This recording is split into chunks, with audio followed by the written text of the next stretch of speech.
The first time I looked at Forge World, and I was like, oh, hey, cool, oh, holy, you guys did what? There's just way too much. You can't keep it all in your head at once. It was so beyond our production capability. We were just like, that's crazy. We can't do that.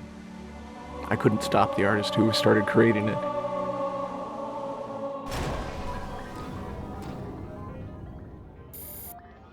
Forge is our editing tool that players can build their own maps. I mean, at its core, it's a map editor.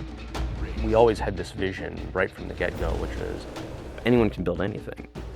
Giving the fans the tools, they can take it and run with it and make it their own. Forge World actually started as 5 separate maps. And I said, wouldn't it be cool if you could play this and go over there and then play over there if you wanted? And Forge World was born. There were a lot of people telling us that, no, you cannot ship this as one big map. We have this awesome new automatically generated LOD system called impostering that makes objects that are really far away really cheap to draw. We're pushing what we can do with the Forge budget, so that lets us have many more objects up on the screen at once, which lets us put more objects into Forge. Interesting to take the Banshee or Falcon out for a spin in Forge World. These actually takes a while to get from one into the other.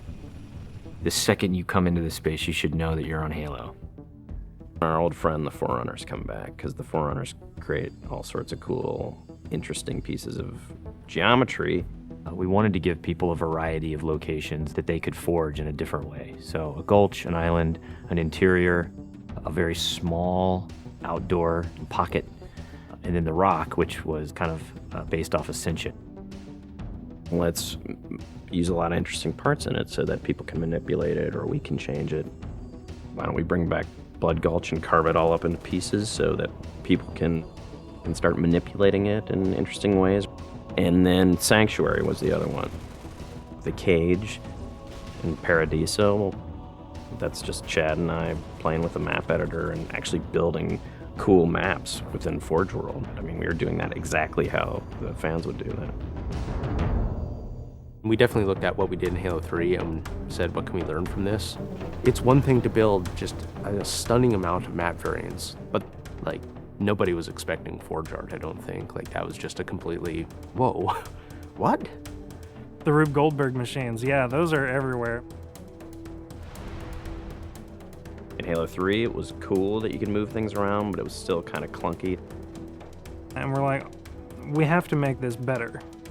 What are some of the tricks that the community is using, and how can we make those not be tricks and just make those be tools?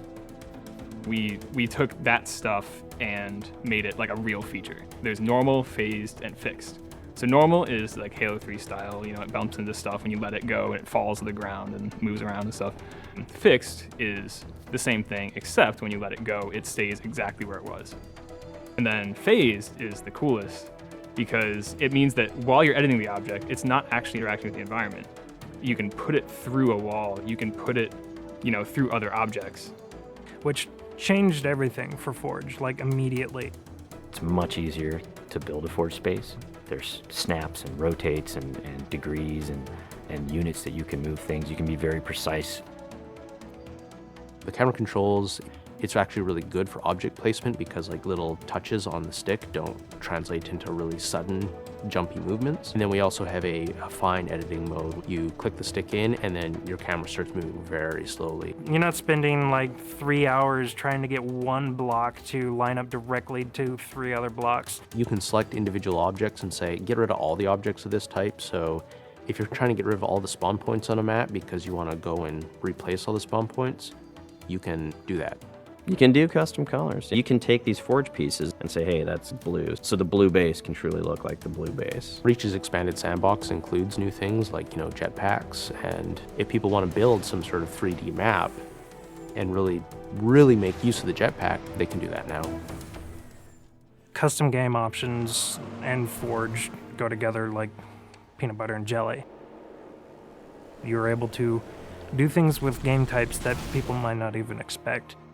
My favorite example is King of the Hill, where the warthog is the hill. I'm super excited to see what people do with it when it goes out, because there's so much crazy stuff in there that's amazing. We are shipping maps on the disk that we made in Forge ourselves. So The tools are there. If you have the time and the talent, you can make it. The community is just going to outstrip us and spank us. With the new tagging system, you can save a forged variant, you can post it to your file share, and then you can say, sweet new map. Things that are good are downloaded by a lot of people and passed around to a lot of people, and that makes the really sweet stuff bubble up to the top. I'm looking forward to what the next big community game type is going to be. We realized that Reach was our swan song to Halo, and what better way to do that than to let people do what we've been doing all along, which is creating new cool maps. It's nice to go out with a bang, and this is a pretty big one.